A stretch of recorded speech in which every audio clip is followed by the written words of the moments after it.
750 million streams, 380,000 downloads, and 2.4 billion radio impressions. Today I'm going to show you how to play the bass line to one of the most popular songs of 2023, Flowers by Miley Cyrus. So grab your bass and let's listen to how the main chorus bass groove sounds. I can buy myself flowers, write my name in the sand, talk to myself for hours, say things you don't understand.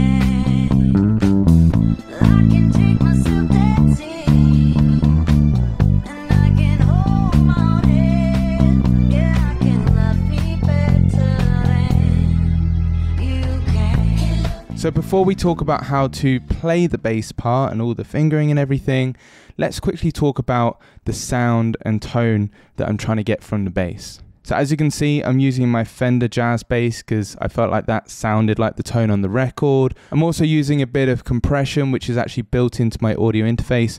I'll put a screenshot here of my Volt audio interface. I just pressed the compressor. I was kind of lazy, to be honest.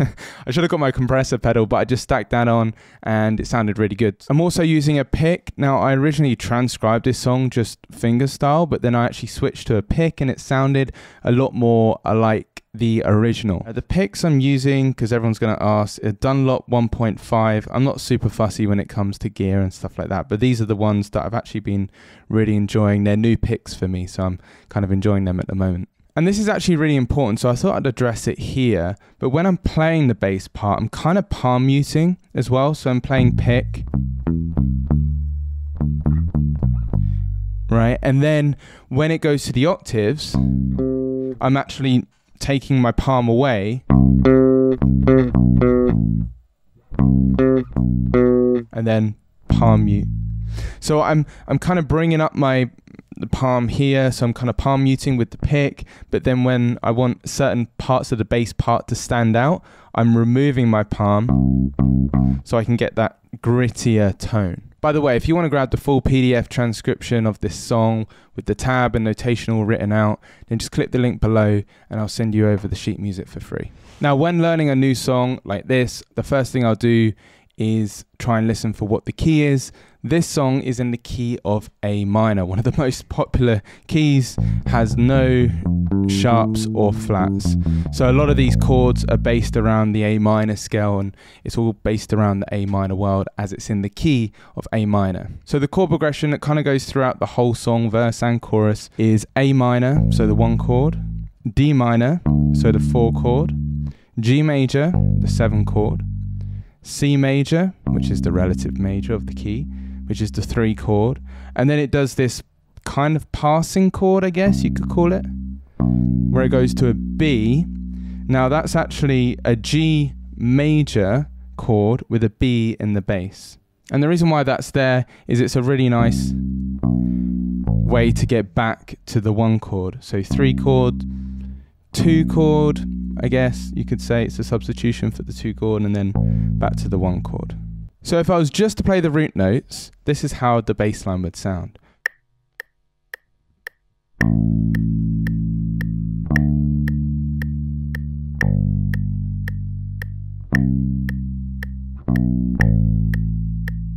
Now, I think that's a really important exercise to do there, because all I did was just play the root notes. Now, this is kind of how the bass line has been created. You just play the root notes, and then the bass player is using passing notes to connect 2 chords. So for example, root note, those are all passing notes, root note, passing notes, and then, right, all of those notes that are not the root, they're kind of connecting to the next chord, and they're creating almost like this counter melody. The bass part is a counter melody to the actual melody that Miley is singing, which makes the bass part almost as catchy and hooky, I guess, hooky a word, as the actual vocal melody. So let's play this bass part slowly, and I'll go through the fingering in the left hand. On beat 1 of the chorus, they do the classic drop on beat 2, which is a very common thing to do. So there's no bass note on beat 1, so it's 1, 2. So 1, 2.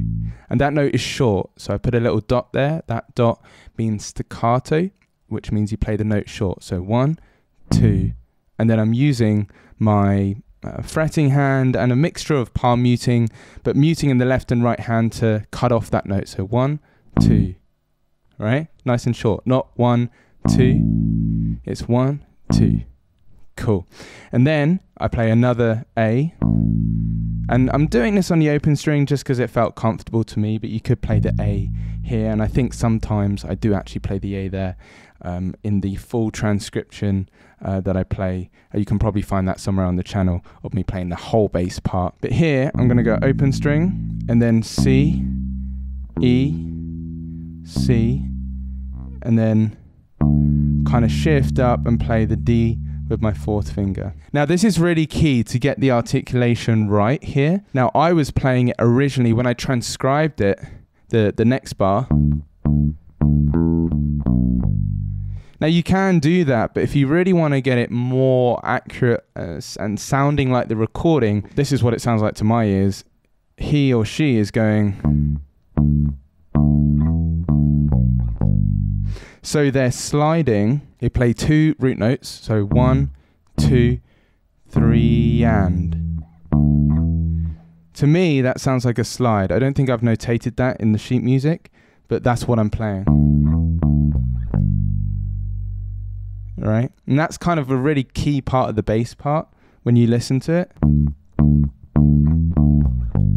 I'm playing, and I'm sliding into the note, so I am plucking it with my pick, but I'm sliding into the note like that. So cool. And that's how I'm playing the second bar. The third bar goes 1, 2, and then here you could go, but I decided to use the open string, so I went open, D, open, C. Those notes are short because they got the dot on it. And that should sound fine if you are palm muting in the right hand or left hand if you're a left hand bassist. And then the 4th bar, I play C. And then for the octaves, so that's the octave, right? For those octaves, I gently lift off my palm. And then I do go back to muting on the open A again, so. Because if you listen on the original, those notes really stick out. So I actually lift off my palm.